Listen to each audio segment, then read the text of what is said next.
Thank you so much. I want to thank you, Mr. Secretary. It's always a pleasure seeing you, Tocayo, Henry.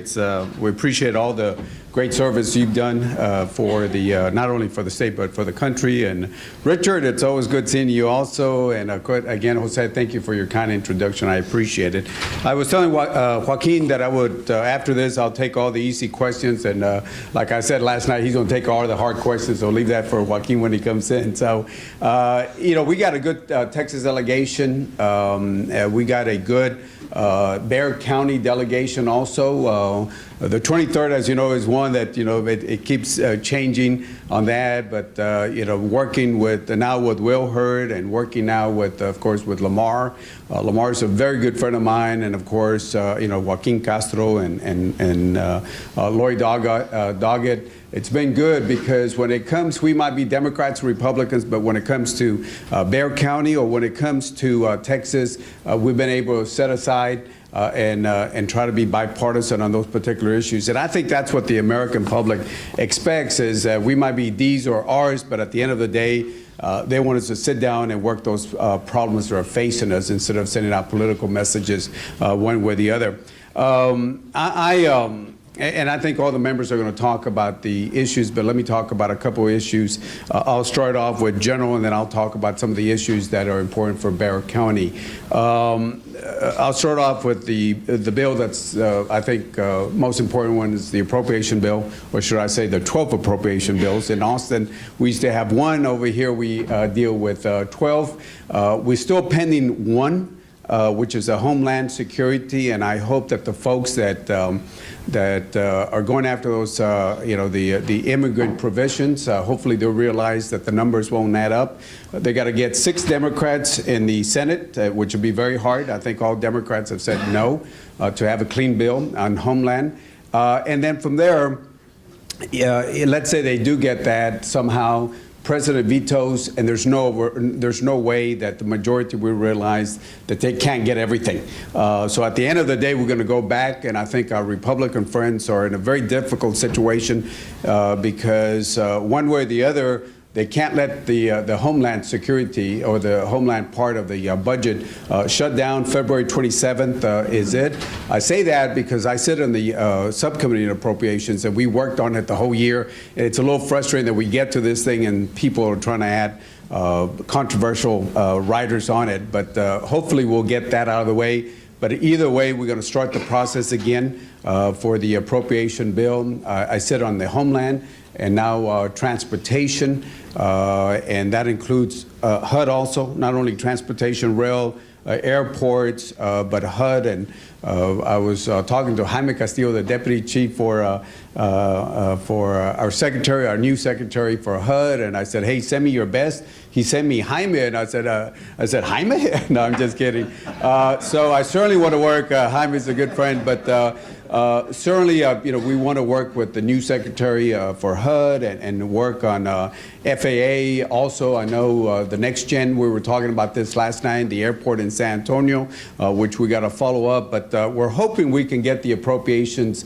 bills done on time. Both the chairmen on both sides are saying that we're going to go back, quote, to regular order, which means that we pass all of them. History has shown that it's been difficult, but hopefully we can get that done. We're going to look at the president's budget. There's a lot of good things there that I support. There's some things that I don't support. But if it's Nat Bank, for example, Nat Bank is something that certainly Henry and you were involved with that also a long time ago also.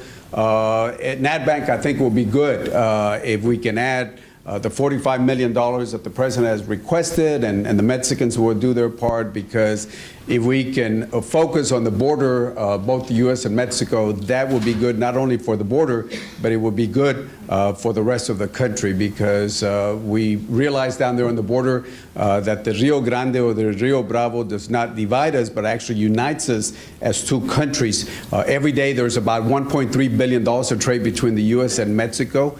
And San Antonio gets a lot of that trade and generates a lot of that trade. And we certainly want to make sure that we continue to make sure that we have the right mixture of technology, no walls, but the right mixture of technology at the border, the right mixture of men and women in blue also, because a lot of folks up here talk about the men and women in green, which is Border Patrol, but we got to look at the men and women in blue, which is the ones at the bridges, at the airports, to make sure that legitimate trade and tourism moves efficiently along our international borders itself. We were able to add, I was able to add some language on P3, the public-private partnership, to allow for the first time infrastructure, the private sector to go into the infrastructure at our bridges. Certainly my intent is to add language also, like I did on the ports, for courthouses.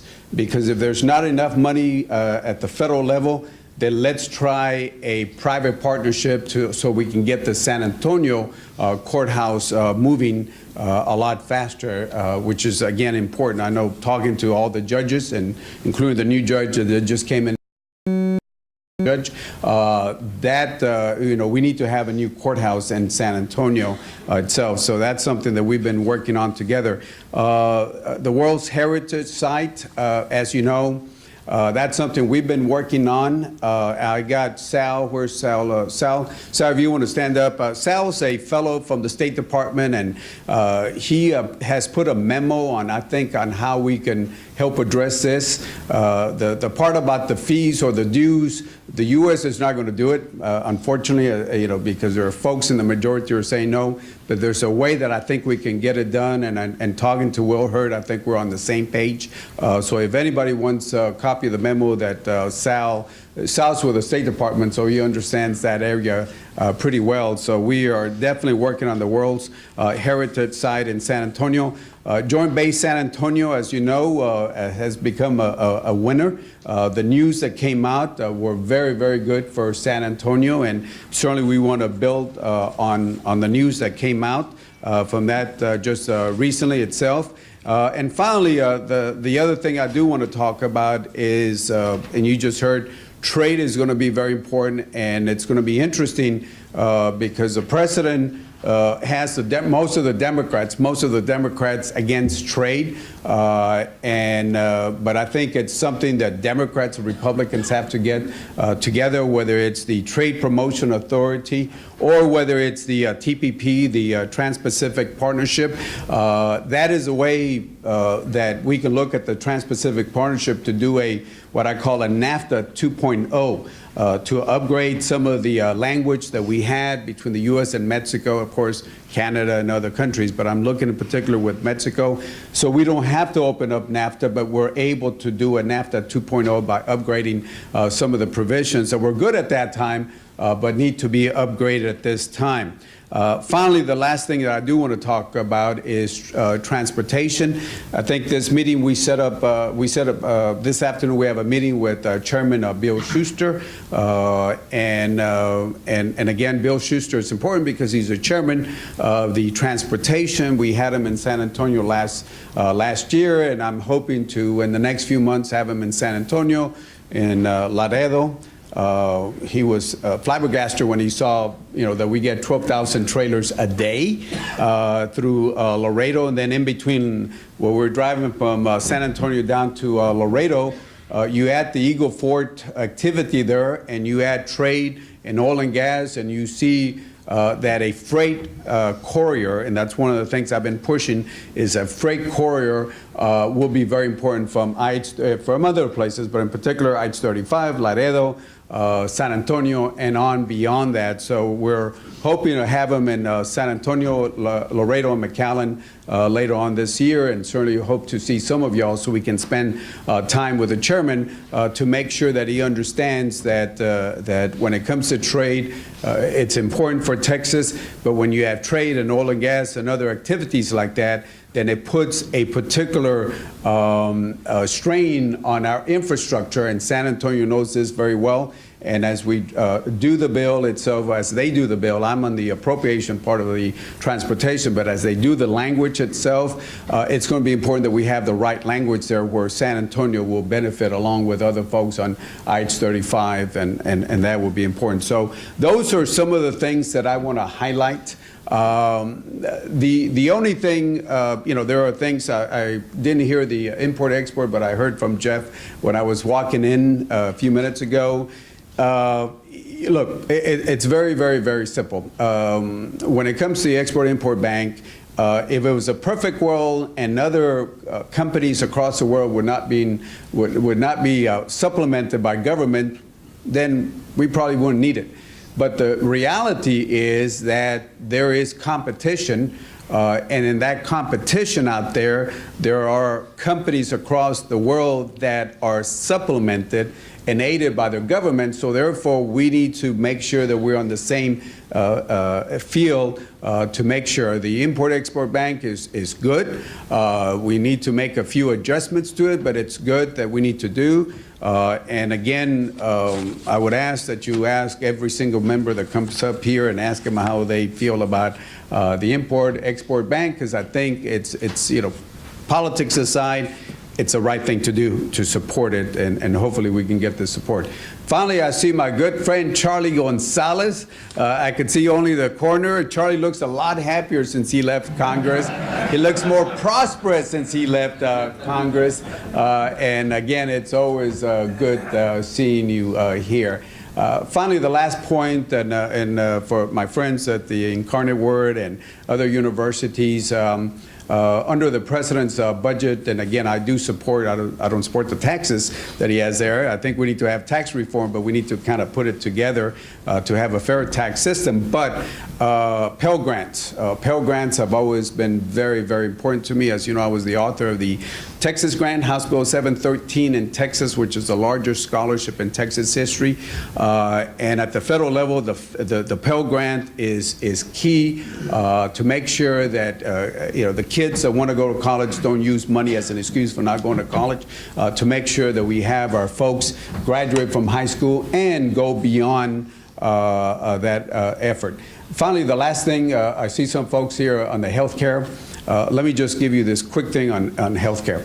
The Health Care Act that we have, I supported it. But like any piece of legislation, there are changes that we need to make. And I think we have two extremes right now. One extreme is the Republicans that are saying repeal the whole thing. That's wrong. Then on the other side, you got Democrats that don't want to change one single word. That's wrong too. Anybody that's familiar with the basic civics 101, you know that if you pass a piece of legislation, after you implement it, you look at what works and what doesn't work. You repeal, modify it, and that's how we've done with almost any piece of legislation. So I say that because today will be the 59th, 56th time that the Republicans try to repeal the health care. They want to give the new freshman folks a record that they voted to repeal the law. But nevertheless, I hope we get to one of these parts that we can do things in a bipartisan way. So again, I see Joaquin just walked in, so remember, I'll take the easy questions right now, and Joaquin will take all the hard questions. How are you, bud? All right, any questions? Because I want to keep to my time, because I know you're all in a very time scale. I'll see some of y'all individually later today, and I know with Bill Schuster, I'll see some of y'all together.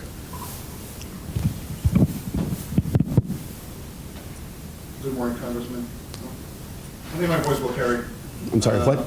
No, just kidding. I just have a quick question. We're also talking today about immigration and the role it plays in manufacturing. Obviously, what do you think that's going to happen if we're going to do a piecemeal approach to immigration reform, which may happen, but what do you think the status on that in particular is at the time? Yeah, well, I support full immigration reform, and the only way we can get it done is in a bipartisan way, like the last time we saw it. 1986, Reagan as a Republican in the Democratic Congress. Unfortunately, we're in times right now that that makes it very, very difficult, and people keep looking at border security, and you know, folks have been, and I'll say them, you know, the folks that don't support it, but they have been talking about border security since I got here, and probably beyond that. The last time we had the Senate has passed immigration reform twice. The first time I was here back in 2006, the House version was very simple, or the response. The Senate passed a comprehensive bill. The Senate version was, 1, build a 700-mile fence, and 2, make it a felony if you dig a tunnel under an international border. That was a response by the House Republicans at that time. This time, the House Republicans, as you know, last year, they want to pass it. And they kept saying, we don't have the votes. And my thing is, if we would have put it for a vote, I really feel that the votes would have been there, because there's some moderate Republicans that do support it. Unfortunately, the focus has been on border. And again, I keep telling the folks, look, if you look at the FBI statistics, they always talk about you know, how violent it is. If you look at assaults, rapes, murders using the FBI statistics, you will see that the border crime rate is safer than the national crime rate. If you look at my hometown, Laredo, for example, we had 3 murders, 3 murders per 100,000. Here in Washington, watch out, it's more dangerous here. It's about 16 murders per 100,000. And it's more dangerous where we are right now, but some of those folks just gloss over those facts. And right now, as you know, there was a border bill that my friend Michael McCall, he's a best friend of mine, and they were down there. Eddie, where's Eddie? They were down there, and it's, you know, it was so funny because we were saying no. You know, we don't want a fence, we don't want this, we don't want, because their solution is to say a fence, men and women in green, and National Guard. That's their solution. And what happened, they had to pull the bill out. You know why? Because their right-wingers thought that it was not tough enough. So that's the difficulty that we're facing on immigration, unfortunately. So, I mean, and I keep saying it's not going to go away.